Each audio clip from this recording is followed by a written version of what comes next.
Hello, my beautiful people, and welcome back to another episode of the Happiest Cast on Earth, the show where we review just about everything and anything that was somehow released by the Walt Disney Corporation. I am your host, as always, Ryan Johnson. Sadly, we were unable to get a guest for this week's episode, which is a shame because today we have another very special spooky Halloween episode. And today we will be discussing what to some is a classic, to others is not. That being the 2005 Disney Channel original movie Twitches. Now, here is the interesting thing about this movie, Twitches. I remember watching this movie as a kid on the Disney Channel late at night in my bed. But I don't remember anything else other than that. All I really remember about it, before I had to rewatch it for the show, was that, well, they were witches, they were twins, they were separated at birth, and one of them had a really heartfelt reunion with their mom. I don't really remember any key linkage points between the rest of them or whatever, but that's pretty much all I remember about this film. The weird thing about it, I remember watching the sequel because there's a sequel to this film, but I don't remember anything about it. The only thing I remember about Twitches 2 is that I watched the movie. And that's about it. So, you would consider me a little bit surprised when previous guest on the show, Rosa Williams, decided that this was going to be one of her first dibs. Now, let me explain to all of you what the concept of a first dib is in the context of this show. So, after somebody appears on this show once, I sit them down and I ask them, name 3 Disney-owned properties. It can be literally anything. And if my wheel of names selects one of those properties, one of those movies, TV shows, an individual episode, special, video game, whatever, if it selects one of those, then you will be the very first person to get called up, and you instantly get first dibs on talking about it. And so everyone gets a couple, 3, and Rosa chose the Disney Channel film Twitches. So those of you who may remember Rosa from the episode we did on the Amy Adams werewolf film, which I can't say the name of on the air, so we'll just call it Night Dog. If you know, you know. Yeah, and please do yourself a favor and go back and listen to that episode. It's available on YouTube and Spotify, the Happiest Cast on Earth, so please check that out. So, yeah, she chose this as one of her first dibs, and who would have guessed that it would actually come up within the month of October. And I may never know why she decided to choose this as one of her first dibs, because she was sadly unable to make it to today's show. But Rosa, if you're listening to this, just want to let you know that your film, your first dib, will be tackled with such grace and care by yours truly right over here. Somebody who barely remembers this movie from when he was a kid. Most of the stuff I figured out about it came later, like the fact that, the stars, I forget their names, but I know they were the girls from the sitcom Sister Sister, which wasn't even a Disney show. I believe it aired on the WB and was produced by Paramount. Like, so I don't know how they got connections with Disney to do all these films and TV shows and of the sorts, but they did. And apparently their whole family had like an empire in the 2000s because like their brother did a movie with them called like 16 Again. No, I think it was like actually called like 17 Again, but like spelled out like the word. And this was before the Zac Efron film 17 Again, which I don't know. Maybe the Zac Efron film was loosely inspired by it. Who knows? But we're not here to talk about any of that. We're not here to talk about Sister Sister or 17 Again or those PSA they've done with other Disney Channel stars for some reason. We are here to talk about Twitches, their Disney Channel original movie, the thing they're probably most known for if you're in my generation, or the role that one of them had in the TV show The Game, which is a part of the ABC sitcom universe, which ergo is also a part of the Disney Channel sitcom universe. Fun fact, a new show just premiered in the Disney Channel sitcom universe, which is Vampirina Teenage Vampire, a live-action reboot of a Disney Junior animated series, Vampirina, which is not canon to that preschool series, but the live-action show is canon to the Disney Channel sitcom universe because, like, episode 6, I believe, is a crossover with Wizards Beyond Waverly Place. What the frick was I talking about? Maybe I should do an entire episode on the Disney Channel sitcom universe and just how massive it is. I will admit I have been working on video essays. I have been working on a video essay about this, and it is crazy so far. So be on the lookout for that in the next, I don't know, 10 years.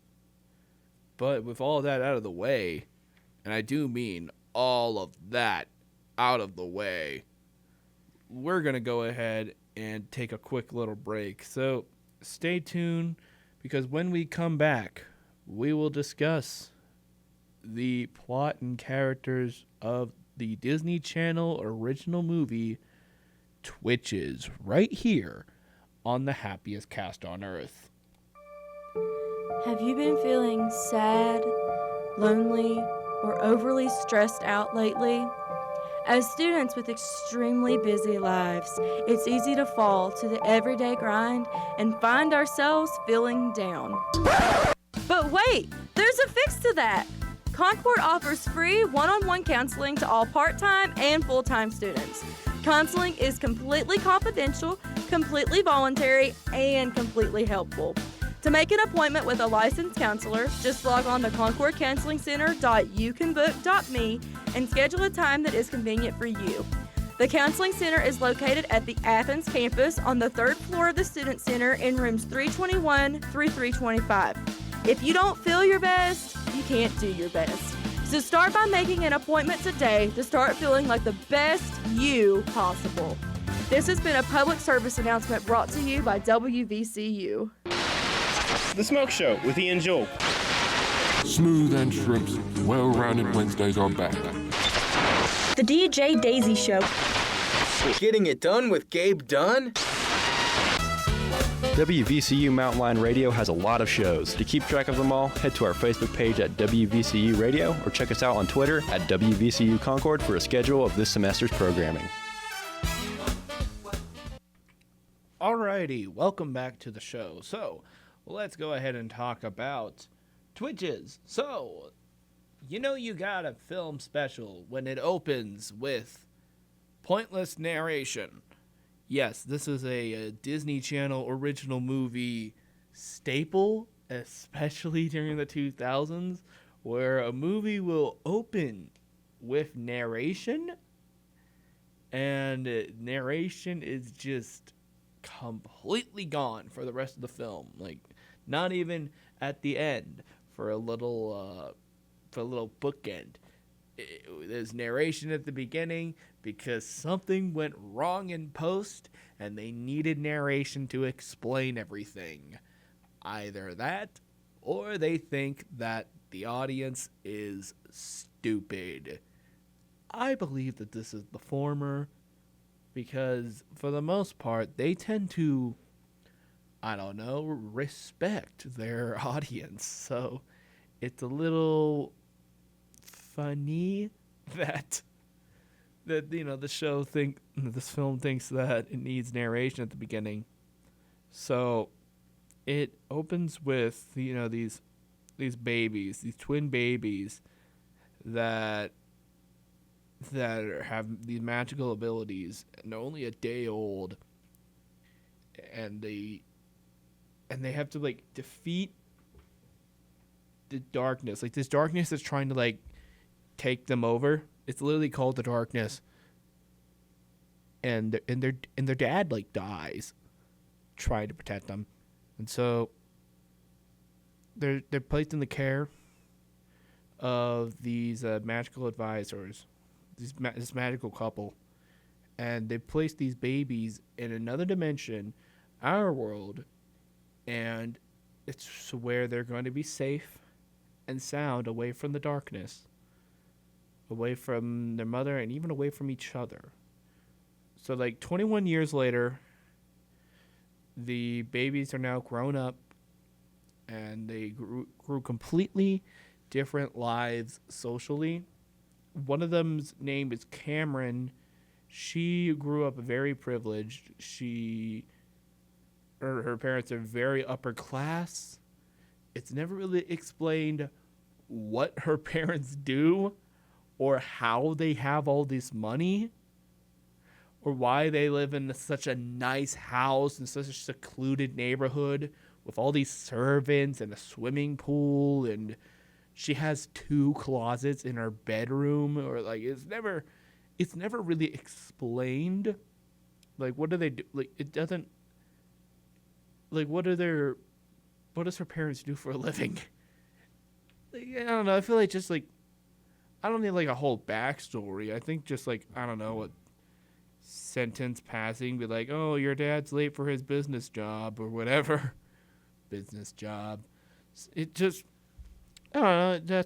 It's like little things like that would have, like, I don't know, helped like the world building a little bit. I say world building, but it's our world.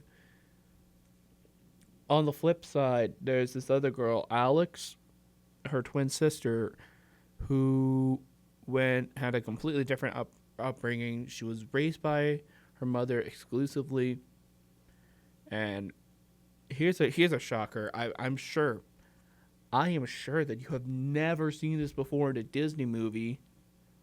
Her mom dies, and it's just a few months after her mom died. I don't think they say what her mom died of, or how she died, or anything like that. But she's been living in her friend's house for the last few months. She's been like sleeping on the couch. They were nice enough to take her in, which is interesting because I want to just emphasize here, these girls are 21 years old. 21. Don't act like it. I don't know. I feel like this was like one of the first Disney Channel anything, really, to my knowledge, where like the main characters were unambiguously adults. Like, I think there's one child character throughout, but like everyone in this movie is an adult.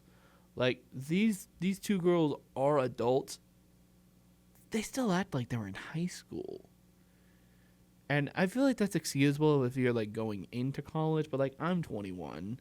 Maybe 21-year-olds were different in 2005, but I don't know. I feel like they don't act 21. And I know, okay, this is such a minor nitpick, and I know it wouldn't happen because it's this movie's for friggin' 6-year-olds, but like I don't know, it's their 21st birthday, and their birthday is Halloween. Their 21st birthday is Halloween, and they not a drop of alcohol. I mean, it makes sense. It's a Disney Channel movie, and but let's be honest. If your 21st birthday was on Halloween, I doubt you'd want to spend it at your parents' house. I'm just saying. Or maybe they just don't wanna. Maybe they just don't want to drink, and that's okay. Control yourself, and drink responsibly. There you go. That's the moral of today's episode. So, they're all 21. They're both 21 years old, and it's their birthday. And I guess the prophecy says like, oh, on their 21st day of birth, they will defeat the darkness. And so these magical couple, whose names I forgot to write them down. I'm sorry. They're like, hey, we need to get these two together, and so they do an admittedly pretty funny gag where they keep putting like help wanted signs in the fashion store where Cameron is shopping so that Alex can get a job there, and Alex keeps ignoring it, and to the point where like it's like help wanted. She ignores it. You don't need experience. She ignores it. We're desperate. Like that got a laugh out of me. That I thought that was pretty funny. And that's one thing I will give this movie credit for. It is a very charming film. It has all the charm in the world. Like, I don't think really any of the jokes are like laugh out loud funny, but I will admit there are quite a few jokes that will get a chuckle out of you. They made me chuckle a little bit, or at least a little smirk. You're like, that was kind of funny. So like, cause like not every comedy needs to be laugh out loud hilarious, and this isn't really one of those comedies where it's like, I don't know, to quote Roger Ebert, where like the comedy gun has 1,000 bullets and about half of them miss, and you still have a great comedy. It's just like because like it is for kids at the end of the day, like young Disney Channel kids. So it's still watchable. It's still enjoyable with its humor. So additionally, the girls meet up, and naturally, if you find somebody who looks exactly like you, the first thing you're gonna do is freak out. So like, and okay, I'll give away something I appreciate a lot with this. So this is gonna sound like one of my biggest problems with the Parent Trap, both versions really, that it takes the girls forever to realize that they might be related when they look exactly the same. Like, oh, if you find somebody in real life who looks exactly like you, chances are the long-lost twin. And so here, they immediately were like, holy crap, I have a twin. Because, like, that's going to be your reaction, pretty much. So I do respect the movie for giving sort of like a realistic explanation about it. Naturally, it's a good contrast because one of the girls, I believe it was Cameron, who was very excited to finally have a sister, while Alex is very, no! How about no? How about no? How about no? So yeah. Yeah. And then it is this point where we get introduced to the supernatural elements of the film. The proper supernatural elements outside of the narration bit, where we see that when the girls hold their hands, they're suddenly able to like slow time down, and they strip the clothes off of the mannequins in the department store. Like, okay, interesting. Oh, and by the way, I don't think this ability to slow time down ever comes up again in the movie. Maybe it comes back up in the sequel, but I don't remember it at all. But that's it. It's also at this point. I'm sorry, I don't know why I'm stuttering so much.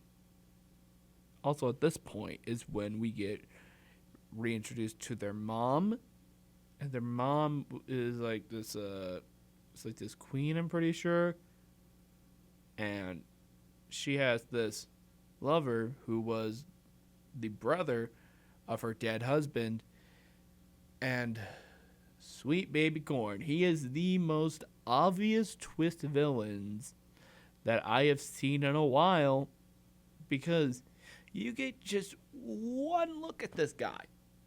One look! And you think, oh, he's the bad guy. He has to be. He's the bad guy. I know the darkness is the bad guy, but he's the bad guy. Because, like, he's dressed all in black. He looks evil. But, like, the film tries to play it off as, like, a surprise.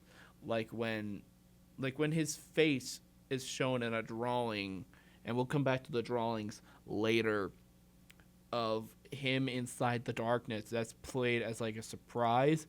It'll be like, oh wow, it was him the whole time. Who would have guessed? Oh.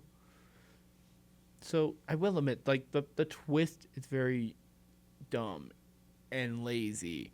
In fact, it probably would have been better if it just wasn't a twist, where it's like, oh, your father was killed by his brother, and now he contains the darkness, and now you must stop your uncle from spreading darkness across all the realms.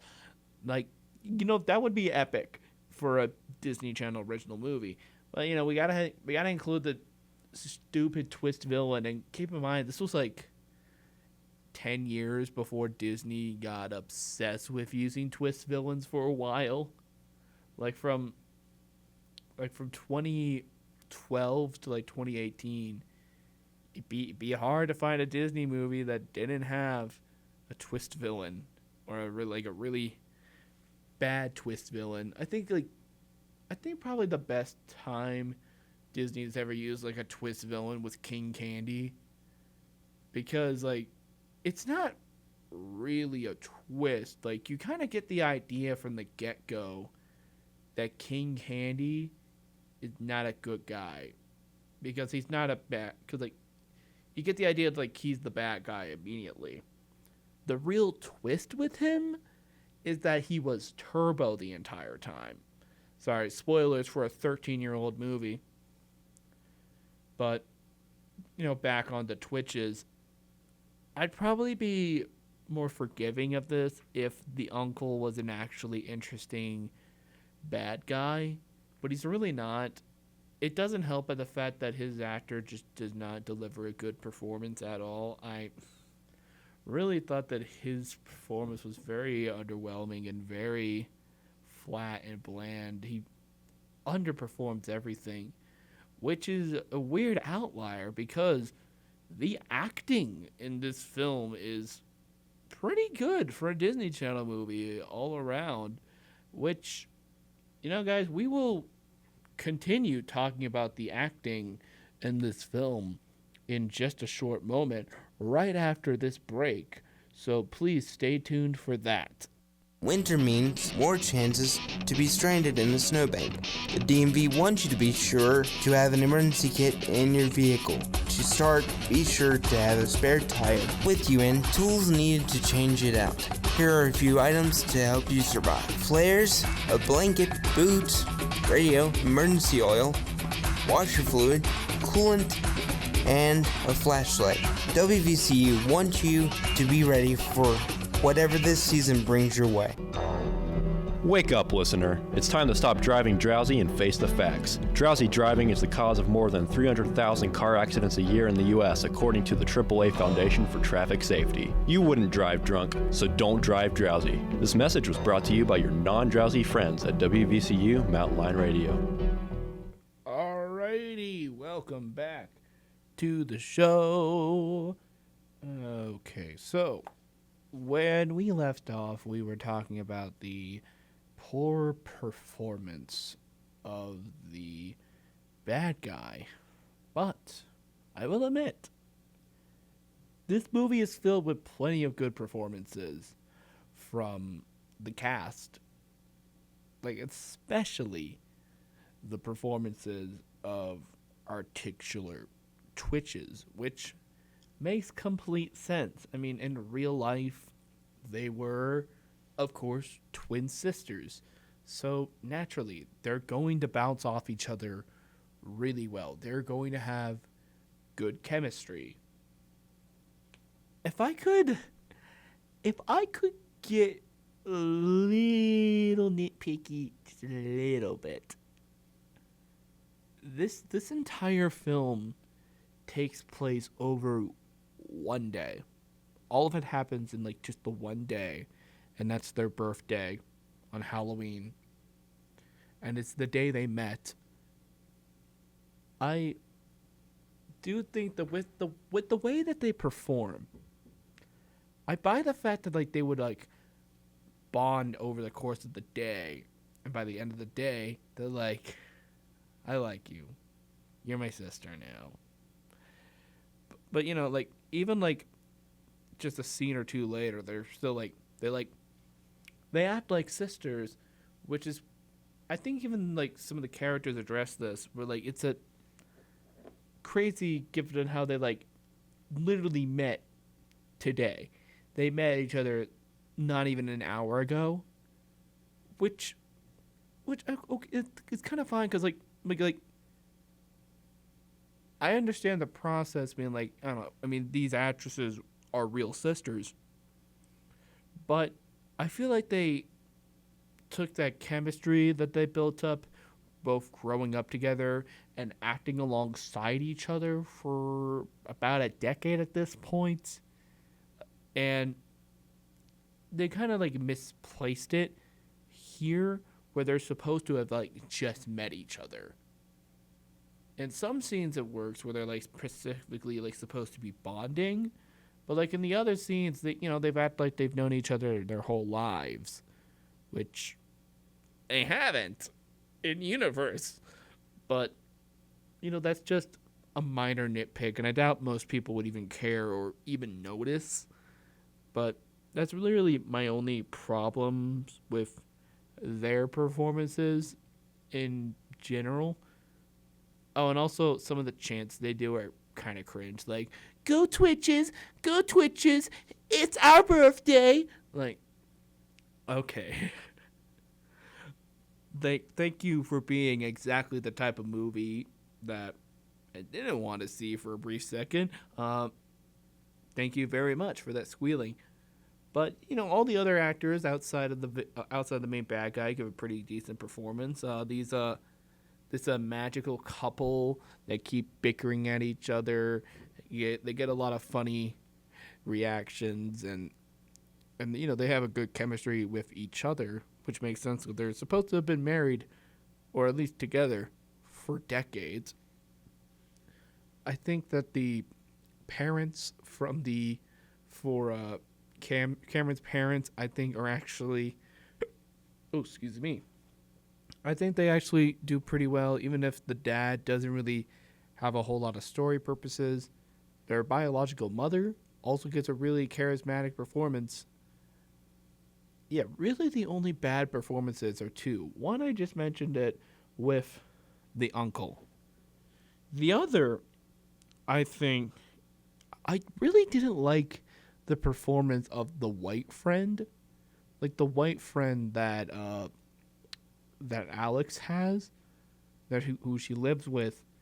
She doesn't really, she kind of under delivers everything, which makes sense because her character is supposed to be very sarcastic, but almost every line she underacts, which underacting is very rare in a Disney Channel property. Usually everyone's overacting, but her underacting is very dry, and she doesn't really...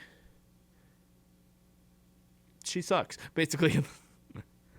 Like, yeah, she's just objectively bad. And I almost forgot about Cameron's friend.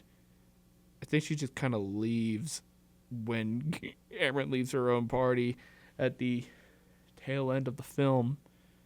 So, yeah, those are just about all of my different thoughts on the performances. It's pretty good for the most part, but pretty bad in some other parts. So, speaking of bad, oh boy, this movie has some very 2005 television movie special effects. I know that complaining about the special effects for a TV movie is like complaining that your crap smells bad. It's like, yeah, like, what did you expect? But it still doesn't change the fact that the poop stinks. And these special effects stink. I feel like even for... I mean, you know what? I have to imagine they were good at the time for a Disney Channel original movie. Like, imagine if you were, like, watching this as a kid. You'd be like, whoa! Whoa! Wow! Oh, boy! Look at the smog monsters and the darkness and the magic! Now, some of the things where they're just doing, like, general magic, it's not that bad. But but in particular, the backgrounds of, like, the fantasy world, they didn't render very well. They don't render very well because, like, it's just a generic castle with this CGI background, and of course, like, the smog darkness monster, it's just a complete blob, and it doesn't even... It gets it... I mean, it would be scary if you were a kid, but it doesn't come across as good in any way, shape, or form. And also, I will admit that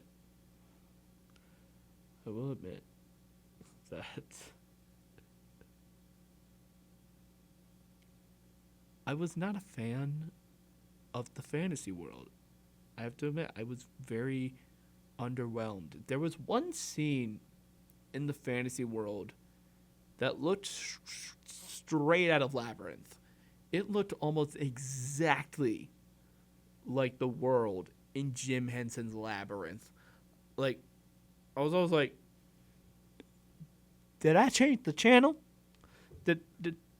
Did Disney Plus just glitch and is playing Labyrinth? Like, what's going on? But no, it just looked like Labyrinth for a scene. But yeah, it's kind of... I was very disappointed with, like, the fantasy world because there really didn't have that many magical elements from it. And I have to imagine that it was because of budget constraints of it being a TV movie.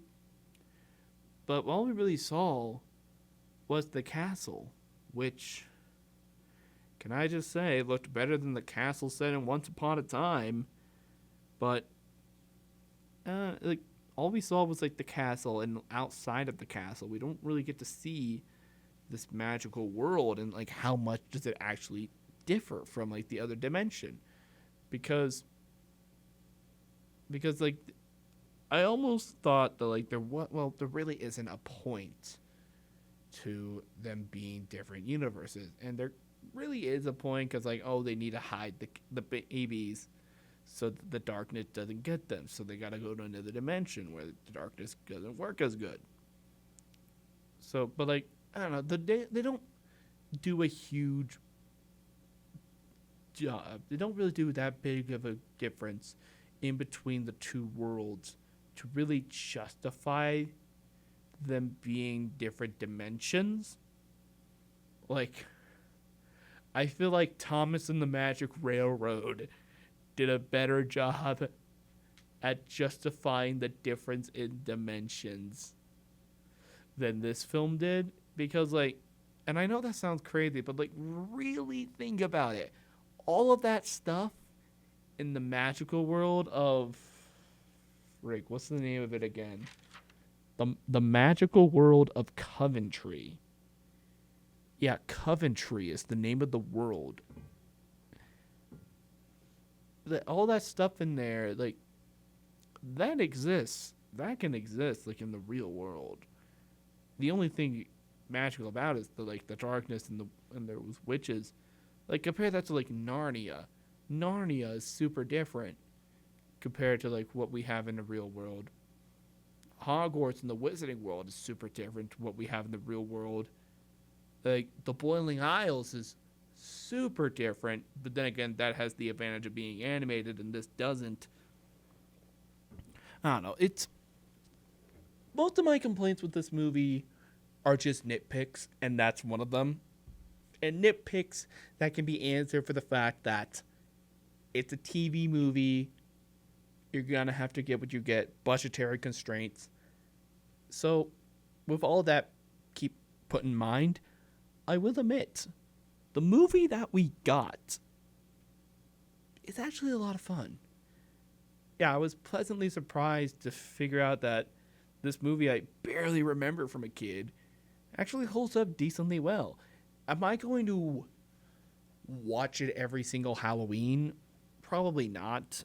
But, you know, I feel like it'll be a good film to come back to and revisit like every 10 years or so. Or if you're babysitting and you want to put up something Halloween related that the kids are definitely going to be into, but you might not be as into it, but but you won't hate watching it. Like, it's not going to be like, I don't know, that weird pumpkin special from like 10 years ago, but it's not going to be like a masterpiece on the levels of like Nightmare Before Christmas or Coraline. It's just like something good for the kids, and it's really the best way to describe this movie. It's like it's a neat, charming Halloween film for kids that will do its job in like making little kids a little bit creeped out, especially with the darkness. And who knows, maybe the fact that the CGI is kind of dated might add to the creep factor for the kids, because it might make them unsettling.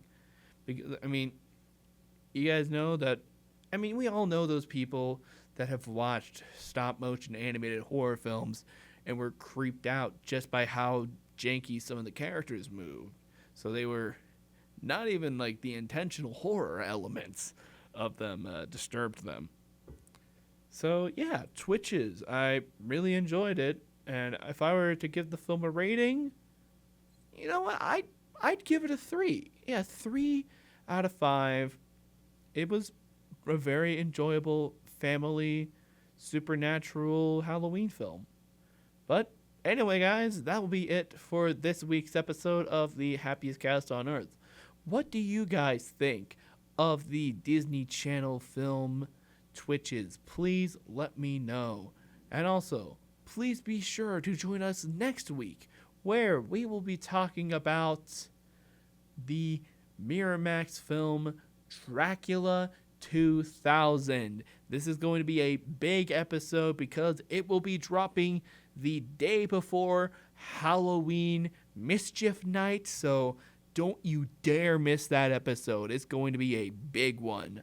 But until then, I will see you later. Bye.